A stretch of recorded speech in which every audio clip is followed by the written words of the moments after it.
everyone, my name is Emily Vandervent and I'm an author coach as well as the author of a young adult historical fantasy series called the Crimson Time series. And today I'm going to share with you 5 reels that every author should have on Instagram. Number 1 is a book aesthetic reel. In this reel, basically you will gather a compilation of various photos, sometimes even texts that sort of relays the aesthetic of your book.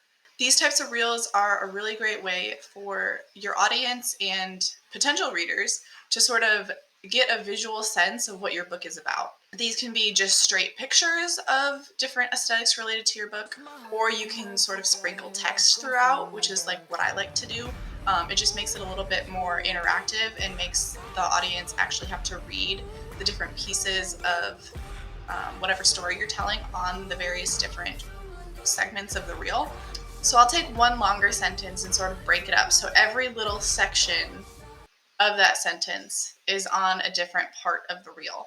And so it sort of draws the audience along and sort of makes them engage in the reel rather than just sort of passively watch it. You can do these a few different ways. Play around with the timing of the reel, especially the amount of time that you have each piece of the reel, so each photo or group of photos that you're showing.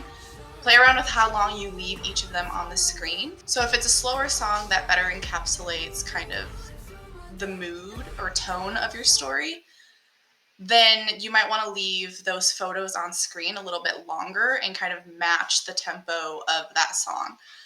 But if it's a faster song that might match the mood a little bit better, you can increase it so that those pictures are flying just as fast as the music is. If it's a slower song for me, I try to match the beats. But in general, I'll usually leave anywhere between like half a second to a full second for the audience to view each of those individual photos.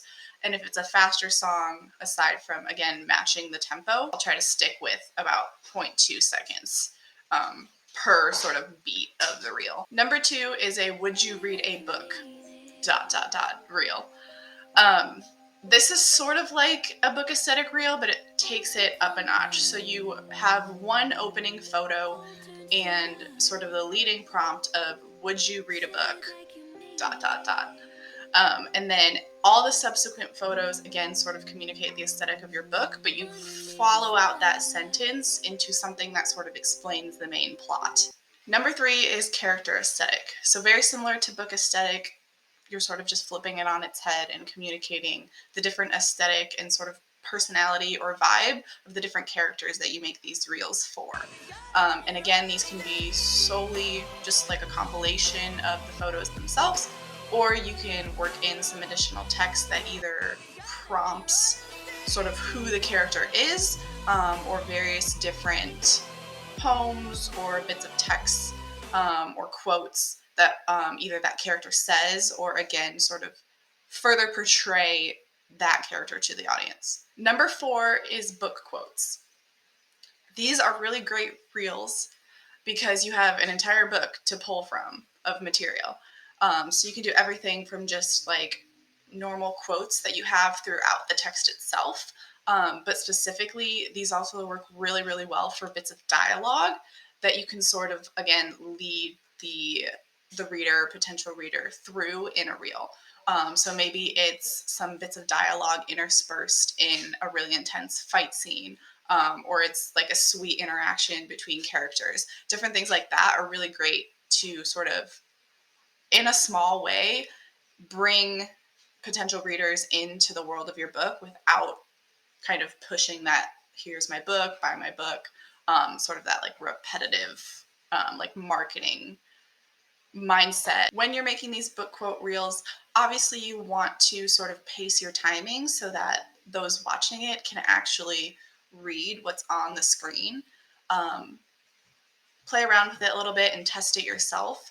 But a little tip and kind of trick for you guys is set that time for that last slide slightly less than it actually takes you to complete reading that final slide, because then if whoever's watching it isn't able to read the entirety of it, they're going to go back and watch your reel through again to catch what they missed, which gives you some more views, possibly some more interaction, and it helps kind of boost you up in the algorithm a little bit. Number 5 is a collab reel. These are super, super fun and can take on a variety of different forms.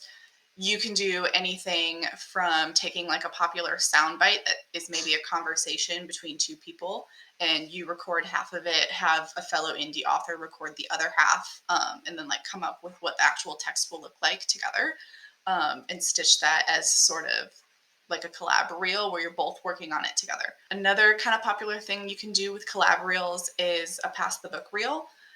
Um, and again, you can do these for as many books as you have, whether you're sort of doing it to display your own book or you're doing it to display certain books in a specific genre, certain books that you like or books related to your own book. These are really fun and collaborative and take a little bit of technical skill to sort of piece them together, but they end up looking really cool at the end. Collab reels are also really great because it gets you interacting with fellow authors, fellow indie authors, writers, um, maybe within your same space or in a different genre. But then that also means that not only are you collaborating with them, but then when they go to post the reel, you're also reaching their broader audience. So the more people you can get to collaborate on a reel, the more people and audiences you end up reaching as each of those subsequent people post the reel to their own feeds. That's all I've got for you guys today. If you have any questions, comments, or if there's anything specific related to writing,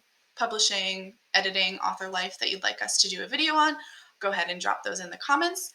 And if you want to be notified when our next video is coming up, go ahead and hit that subscribe button.